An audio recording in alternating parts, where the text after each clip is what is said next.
Hola, ¿qué tal? Muy buenos días, muy buenas tardes o muy buenas noches, dependiendo del momento en el que me hagan el favor de visualizar. Mi nombre es César León, soy maestro en psicoterapia transpersonal integrativa, integrante de la generación del doctorado en desarrollo humano de la Universidad IEXPO. En esta ocasión hablaremos un poco acerca de los manuales sobre la cooperación y del desarrollo humano, pobreza y desigualdades, específicamente del tema número 2, que habla de la pobreza humana. Bienvenidos. A manera de introducción, hablaremos del título de la pobreza. La pobreza, dista de ser una invención moderna, ha venido cambiando a lo largo de toda la historia.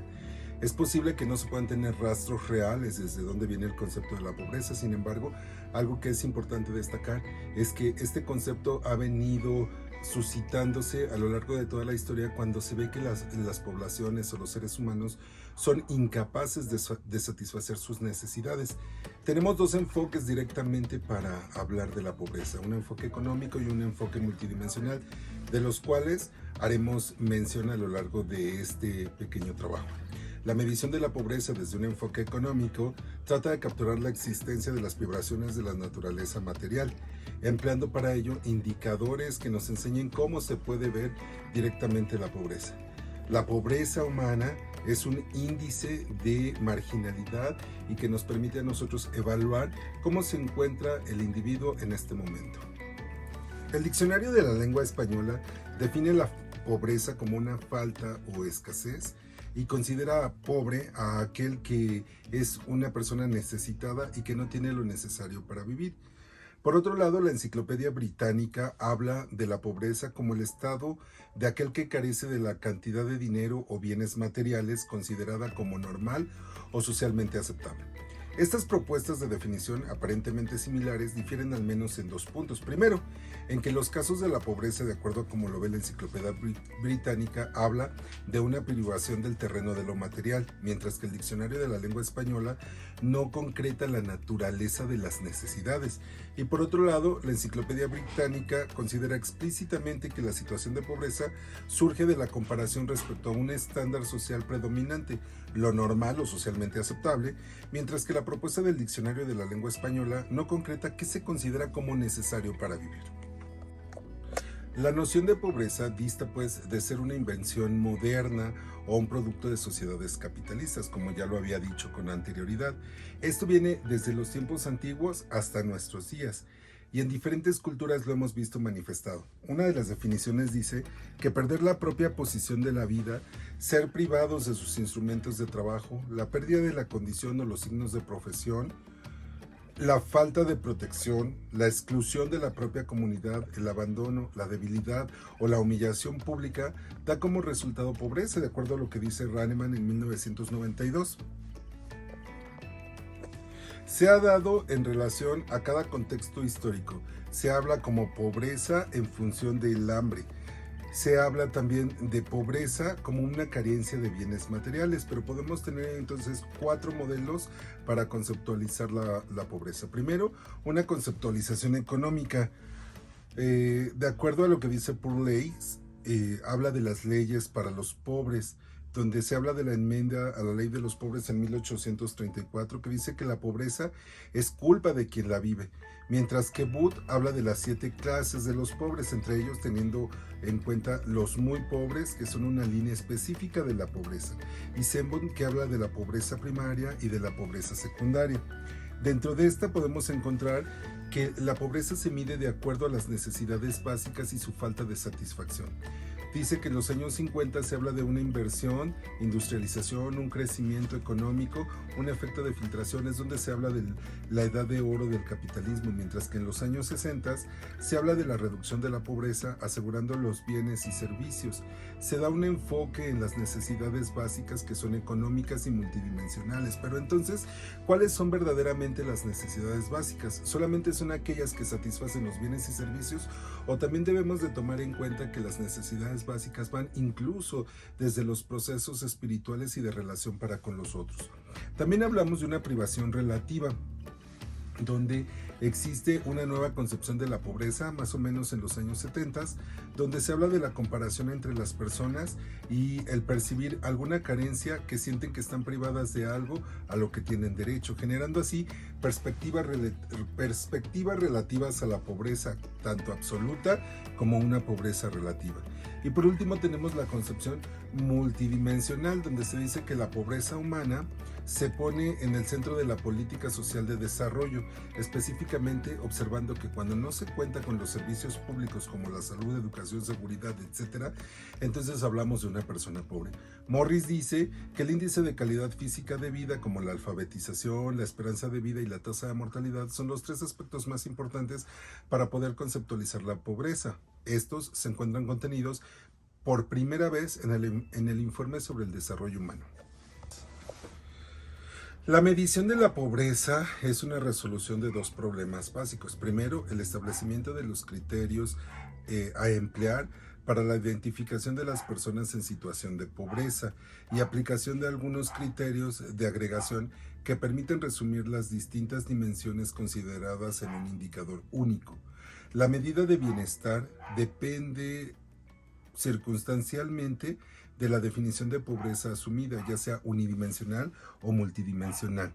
Los indicadores económicos de pobreza son el ingreso contra el consumo. Se habla de las medidas económicas de la pobreza y se suelen clasificar en directas e indirectas, es decir, aquellas que van en función de cuánto tienes, cuánto gastas, cuánto tienes, cómo lo inviertes, cuánto tienes y desde cuánto tienes, cómo puedes generar relación de satisfacción en función con el entorno y con la familia que vives. Se habla de líneas de pobreza absoluta, que son las necesidades y unos niveles mínimos de cobertura que deben ser alcanzados. Por otro lado, se habla de las líneas de pobreza relativa, que dependen de las condiciones de vida permanentes del ser humano. Y por último, las líneas de pobreza subjetiva, que son a partir de las opiniones de la población analizada en relación al nivel mínimo de bienestar que se debe de tener para considerarse que estamos bien.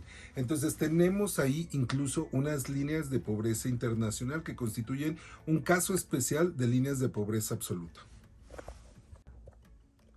Tenemos dos índices o indicadores de pobreza. Primero, los que son propuestos en 1997 por Anand y Sen, en donde dice que los índices a medir primero son el nivel de vida digno, la educación y la vida larga y saludable que puede tener el individuo, mientras que por otro lado hablamos de los indicadores multidimensionales de la pobreza, de los que habla Alquire y Santos en el 2009, que dice que los primeros deberían de ser una disponibilidad de datos, segundo, un respaldo teórico, el tercero, un censo público, un cuarto, un proceso mediante proactividad y por último, una evidencia empírica acerca de las prioridades de las personas, cómo ellos las van haciendo para que podamos medir o no la pobreza. Midiendo la pobreza, tenemos un enfoque humano contra un enfoque económico. Se parte de la pobreza en realidades complejas muy específicas. A mayor complejidad implícita, una mayor pobreza explícita.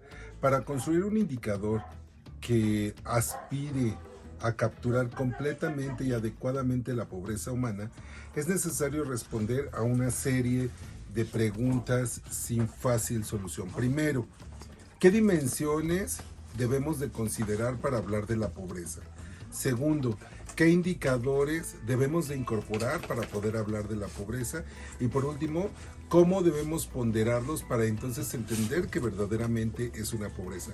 Un caso muy importante a evaluar son los que podemos ver a nivel de Bolivia. ¿Y por qué no nosotros mismos en México tenemos una situación de nivel de pobreza que se puede medir en diferentes dimensiones, desde el poder adquisitivo hasta poder acceder a situaciones como educación, salud y desarrollo humano? Cuando nosotros no logramos adquirir eso, entonces podemos hablar de que tendremos una falta de adhesión a las situaciones de desarrollo y por ende nos consideramos como un proceso de pobreza o unas personas de pobreza. América Latina en este momento estamos inmersos en este proceso de pobreza. Por último, y a manera de conclusión, hablaremos de que la pobreza es un fenómeno persistente hasta el día de hoy. es el resultado normal e irremediable de la vida en una sociedad como la que hoy vivimos. La pobreza en sus diversas manifestaciones pues va a tener como resultado un condicionamiento diario de la vida de buena parte de la población mundial. Hoy en día es una situación inaceptable pero vivible. Estamos viviendo en la pobreza e incluso estamos llegando a una situación de miseria. Hablamos de una situación de pobreza multidimensional. Entre pobreza no solo es la privación económica, sino en privación de capacidades básicas. Es un proceso de negación de las libertades y las oportunidades fundamentales en la vida de las personas. Cualquier definición de pobreza debe incorporar al menos dos elementos. Identificar primero cuáles son las necesidades a satisfacer para evitar la conclusión pobre y establecer algunos criterios sobre los niveles mínimos de cobertura de las mismas situaciones de pobreza. Lo último a rescatar es que la pobreza tiene diversas manifestaciones. Falta de ingresos y de recursos productivos suficientes para garantizar medios de vida sostenibles, hambre y malnutrición, mala salud, falta de acceso o acceso muy limitado a la educación y a otros servicios básicos, aumento de la morbilidad y la mortalidad a causa de las enfermedades, carencia de vivienda o viviendas inadecuadas, medios que no ofrecen condiciones de seguridad y discriminación y exclusiones sociales. También se caracteriza específicamente por la falta de participación en la adopción de decisiones en la vida civil, social y cultural.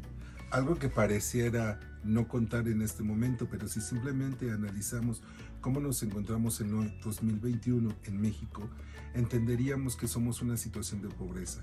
Simplemente veamos aquí y ahora cómo estamos sufriendo todos en un proceso de pandemia por no tener un buen proceso económico en nuestras vidas, porque no hemos sido capaces incluso de poder vernos inmersos en las realidades que tenemos que vivir. Un acceso importante, por ejemplo, es el acceso a la comunicación y hoy nos vemos incluso sobrepasados e incomunicados. Tenemos clases en línea, clases que hoy por hoy tampoco pueden ser subsanadas porque o los maestros o los alumnos no tenemos acceso directo a el uso de los medios digitales. Sin embargo, este es el tipo de pobreza que hoy por hoy seguimos viviendo. Una pobreza que está marcada por el poder adquisitivo, una pobreza que está marcada por la falta de igualdad en las relaciones, una pobreza que nos hace dejar de ser nosotros y limitarnos en el proceso del desarrollo humano. Pues muchas gracias, les agradezco este tiempo y pues me pongo a sus órdenes para que podamos seguir haciendo análisis de reflexión respecto a la pobreza y el desarrollo humano, cosa que hoy por hoy a nivel globalizante nos hace ver que estamos inmersos en algo que igual y no nos gustaba, pero que estábamos viviendo día con día. Muchas gracias, éxito.